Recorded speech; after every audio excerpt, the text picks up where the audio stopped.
Ils empoisonnent notre eau, notre végétation, notre air, mais aussi notre sang. Les PFAS, surnommés polluants éternels, ont envahi notre quotidien et menacent notre santé.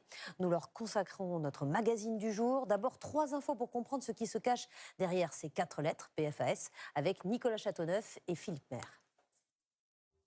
Ils sont partout. Les PFAS sont des composés chimiques fabriqués par l'homme. Pourquoi ont-ils eu un tel succès planétaire avant qu'on se rende compte qu'ils sont des polluants éternels avec des effets sur notre santé? Voici 3 infos pour comprendre. La première info, c'est que le terme PFAS désigne près de 14 000 composés utilisés massivement dans la chimie depuis les années 50. PFAS est l'acronyme anglais pour substances per- et polyfluoroalkylées, et ça se prononce PFAS. L'industrie en raffole, car les PFAS ont des propriétés rares. Ils sont anti-adhésifs, imperméabilisants et ils résistent aux fortes chaleurs. On en trouve par exemple dans le téflon, des poêles anti-adhésives, mais aussi dans les vêtements imperméables, les emballages alimentaires, les mousses anti-incendie, les pesticides, certains cosmétiques et même le papier toilette. Mais il y a un revers à la médaille, et c'est notre deuxième info, les PFAS sont aujourd'hui considérés comme des polluants éternels. Le point commun des PFAS, c'est leurs molécules ultra résistantes, quasiment indestructibles. Elles s'accumulent dans l'environnement pendant des années, voire des siècles. On retrouve des PFAS dans la terre, dans l'eau, dans l'air, jusque dans nos assiettes et l'eau que nous buvons. Résultat, ils s'accumulent dans notre corps. Nous sommes tous contaminés à des degrés divers. La troisième info, c'est que les PFAS ont des effets sur notre santé. Ils peuvent affecter le foie, augmenter le taux de cholestérol, provoquer des troubles hormonaux, diminuer l'efficacité des vaccins. Certains PFAS ont été classés cancérogènes et interdits, et d'autres sont encore très mal connus. En France, une loi visant à interdire certains usages des PFAS attend son adoption définitive depuis 7 mois. Des PFAS, on en trouve dans les revêtements des poêles anti-adhésives, des poêles Tefal notamment. Sur le site de Rumilly, en Haute-Savoie, pendant plusieurs années, on a enfoui des boues contaminées aux polluants éternels dans une carrière. Les eaux souterraines ont été contaminées. Les journalistes de complément d'enquête associés à 29 médias européens ont obtenu des documents exclusifs sur cette contamination préoccupante. Le grand format est signé Pierre-Stéphane Faure et Émilie Rousseau. Novembre 2022, onde de choc dans la petite commune de Rumilly. En Haute-Savoie, la situation est sous contrôle après la découverte de substances chimiques dans l'eau potable de Rumilly. L'eau potable, contaminée par un polluant éternel, est brusquement considérée impropre à la consommation. Tous les regards se tournent vers l'usine Tefal, installée dans la ville depuis 1961. Avec ses 1500 salariés, c'est le premier employeur du département. Alors, à Tefal City, on ne critique pas le champion des casseroles. Vous avez entendu parler de la pollution liée à l'usine Tefal? On ne peut parler pas de Tefal, je travaille. Mon fils, il travaille là-bas, alors. Ah, vous ne voulez pas en parler? On n'est pas mort. On boit de l'eau depuis tout le temps. Jusqu'en 2012, les ingrédients de la recette secrète de l'anti-adhésif de ces poêles contiennent une molécule chimique de la famille des PFAS, particulièrement nocive, le PFOA. L'Organisation mondiale de la santé l'a classé cancérogène pour l'homme en 2023. Alors que nous filmons quelques images devant l'usine, nous avons droit à une petite visite. Attention, il nous filme. Qu'est-ce que vous faites de beau? Et vous, qu'est-ce que vous faites de beau? Bon, on verra. Ah bah, très bien.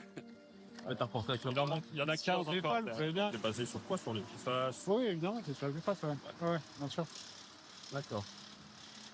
Ça fait un peu démonstration de force, hein, messieurs. Ah bon? Vous arrêtez s'il vous plaît de filmer, moi je suis pas d'accord. C'est vous qui venez vers nous, Oui, monsieur. mais tu peux orienter ta caméra différemment. Nous, les gens qui veulent détruire notre emploi, on veut savoir pourquoi.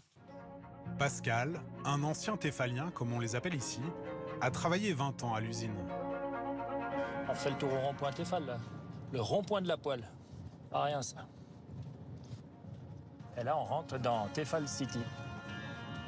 C'est l'un des rares à avoir accepté de nous parler. Il s'inquiète de la pollution qui frappe la ville. Nous avons mis la main sur ce document confidentiel de Tefal, jamais révélé. Ce rapport nous plonge dans les secrets de l'industriel et nous guide vers un lieu, la base de loisirs de Rumilly. Tu viens? Comme la plupart des habitants de la région, Pascal et sa sœur Nelly y ont leurs habitudes. L'été, si vous veniez là, c'était 300-400 personnes qui se baignaient. C'est un site qui est joli, qui est gratuit. Je faisais le super sprint, le triathlon de Rumilly, donc j'ai fait 400 mètres de natation souvent. Je me suis beaucoup baignée avec mes enfants, oui. Des tests ont été effectués dans ce lac en 2022 et 2023. Des taux conséquents de PFOA y ont été détectés, mais aucune norme sanitaire n'existe en France pour les eaux de baignade. Nager ici n'a donc pas été interdit l'été dernier. C'est pas normal. Il devrait y avoir un panneau sanitaire, la qualité de l'eau, en disant attention, ce plan d'eau contient des PFAS. Pascal se remémore le balai des camions qui venaient y déposer des boues industrielles. À 13 ans, 14-15 ans, on n'avait pas l'impression que c'était de la pollution. Pour nous, c'était, voilà, ouais, c'est marrant, on sautait dedans, ça faisait comme du coton. On n'a pas passé notre vie dedans non plus, mais c'était là, c'est sûr, ça faisait partie du paysage. C'était un site de carrière, hein. C'était pas un plan d'eau comme aujourd'hui, il n'y avait pas d'arbres, il n'y avait rien du tout. Les documents confidentiels confirment que Tefal a participé à ces dépôts. Les boues de traitement des effluents, environ 30 000 mètres cubes, ont été déposés dans une ancienne carrière. Un rapide calcul permet d'estimer que Tefal a déversé ici environ 2000 camions-bennes de déchets dans les années 70 et 80. Ces dépôts avaient l'accord de la commune. Pour Tefal, ils n'ont pas eu d'impact sur la contamination du lac.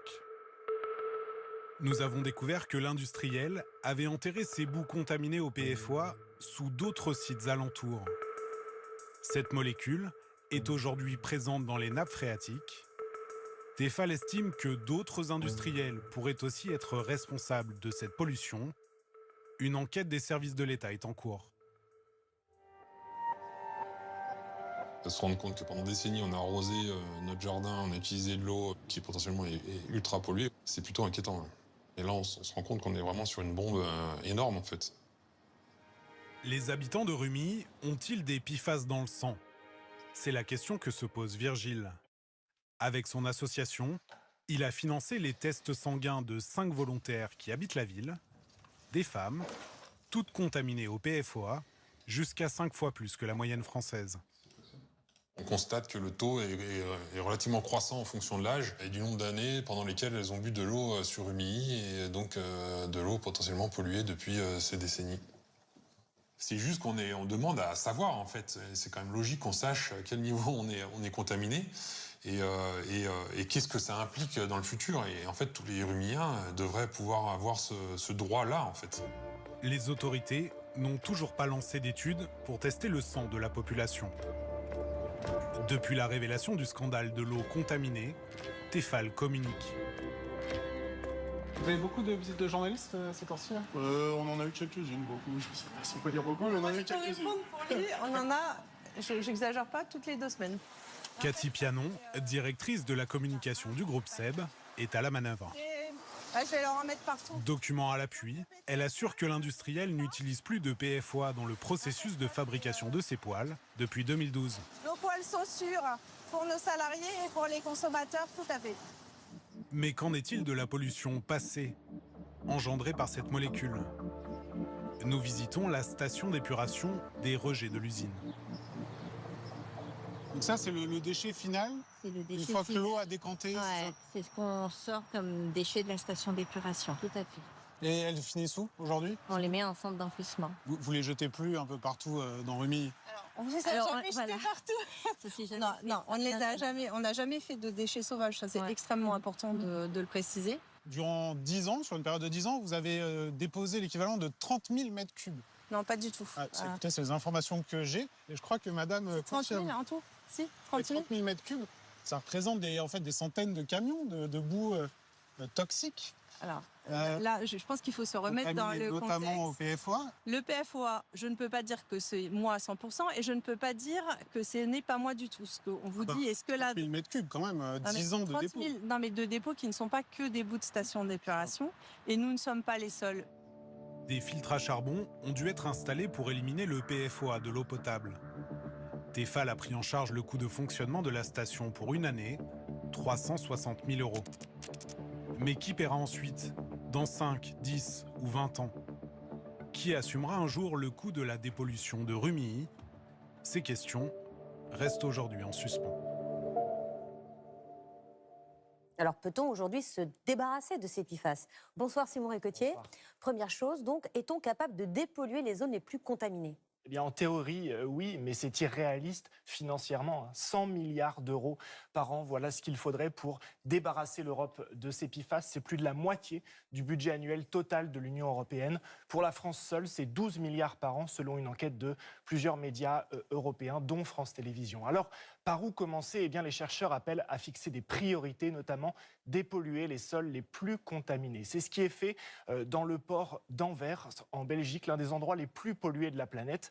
Le sol est raboté parfois sur 1 mètre de profondeur et toute la terre est passée dans une espèce de machine à laver. En commençant par les sols, on s'assure que la pollution qui s'y trouve ne se répandra pas ensuite dans les ressources en eau.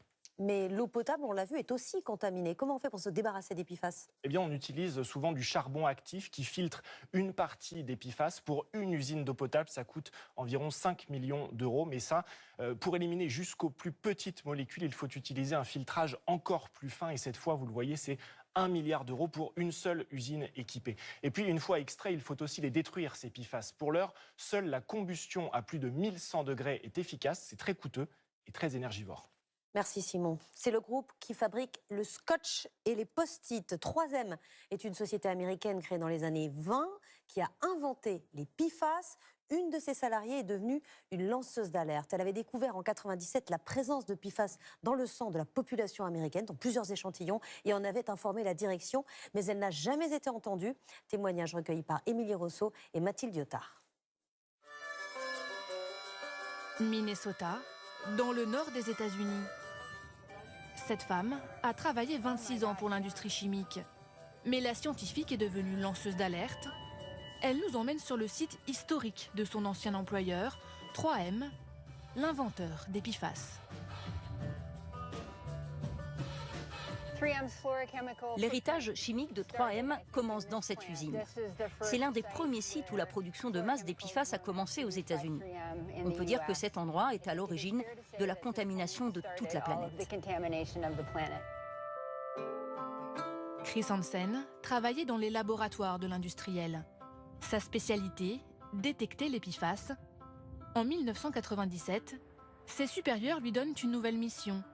Analyser ces molécules dans le sang humain. Elle fait alors une découverte étonnante.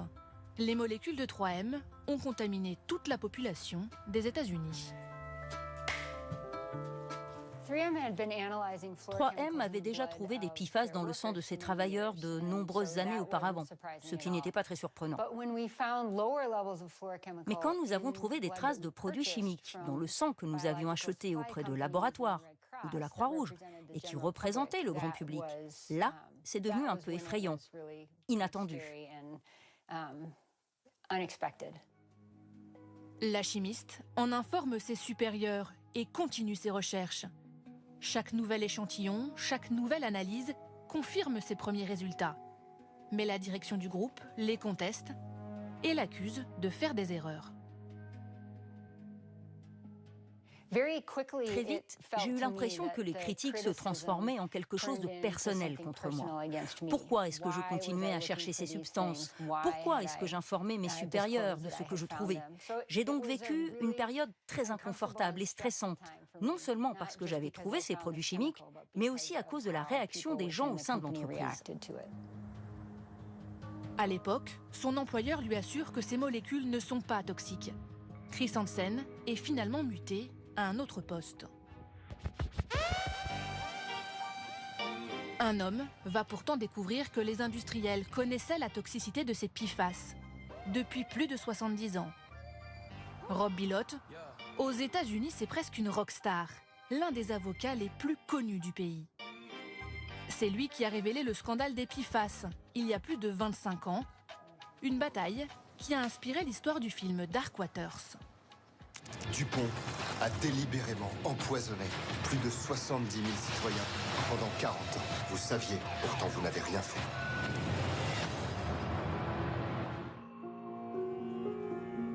Rob Bob Bilott a engagé un long bras de fer avec les géants de la chimie, notamment l'entreprise DuPont, inventeur du téflon. Devant les tribunaux, il a obtenu rapports confidentiels, études toxicologiques et notes internes. Ces documents, il nous a fallu des dizaines d'années pour les faire sortir des entreprises.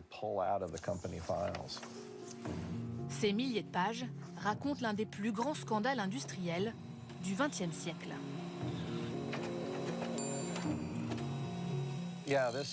Ça, c'est l'un des documents internes les plus anciens. En fait, il date de 1961. Et il révèle les premières inquiétudes sur cette substance chimique, alors même que l'entreprise DuPont s'apprêtait à lancer le téflon sur le marché international.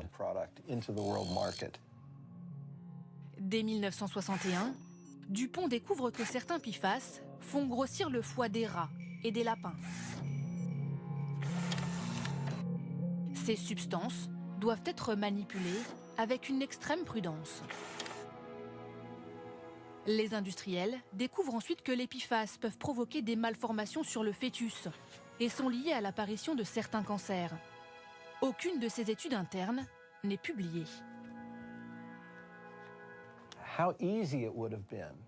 Il aurait été tellement facile de communiquer ces informations aux autorités de réglementation, au public et à la communauté scientifique. Cela m'a vraiment marqué de voir la population exposée inutilement pendant des décennies parce que ces informations ont été dissimulées. Aujourd'hui, certains PFAS sont interdits, mais l'industrie continue d'utiliser des molécules de la même famille. Chris Hansen, elle, ne peut plus se taire. J'ai donc décidé de parler parce que c'est le seul outil dont je dispose. Ma voix, mon expérience, c'est tout ce que je peux apporter. Et le fait que je sois l'une des seules personnes de l'industrie à avoir parlé de ce sujet est vraiment étrange. Car je pense qu'il y a littéralement des centaines de personnes qui ont des histoires qui ne sont probablement pas si différentes de la mienne.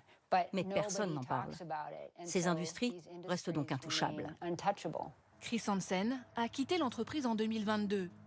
3M a annoncé qu'il allait arrêter de produire des PFAS d'ici la fin de l'année 2025. Mais l'industriel n'a jamais reconnu sa responsabilité dans la contamination aux PFAS. Bonsoir Damien Mascret. Est-ce que vous pouvez nous expliquer quels risques représentent les PFAS pour notre santé? Oui, alors d'abord une mauvaise nouvelle, effectivement, certains PFAS, pas tous, s'accumulent dans notre corps, comme on l'a vu, ils s'accumulent dans l'environnement et en particulier.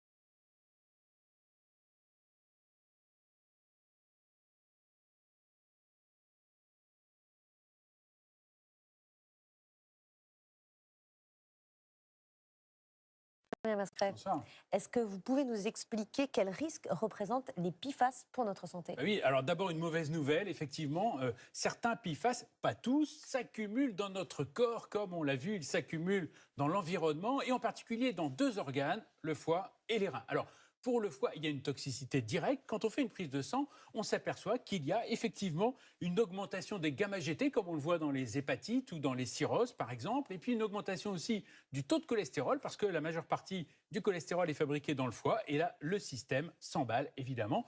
Pour les reins, là aussi, toxicité directe. On voit bien que l'acide urique va augmenter. Il n'est pas éliminé facilement parce que les reins fonctionnent moins bien. Et puis, il y a aussi, d'ailleurs, un risque augmenté de cancer du rein. Est-ce qu'il y a d'autres effets soupçonnés des PFAS? Alors, il y en a beaucoup, mais comme les risques sont plus faiblement augmentés, c'est difficile à mettre en évidence, d'autant qu'on l'a vu, tout le monde est exposé à des degrés divers à ces PFAS. Mais quand même, ceux qui ont le plus de certains PFAS dans leur sang ont une augmentation des troubles thyroïdiens, ont une baisse de leur immunité. Et pour les femmes aussi, certaines ont des problèmes de fertilité. Merci Damien. À demain, peut-être. On ne se quitte plus. Dans un instant, le journal.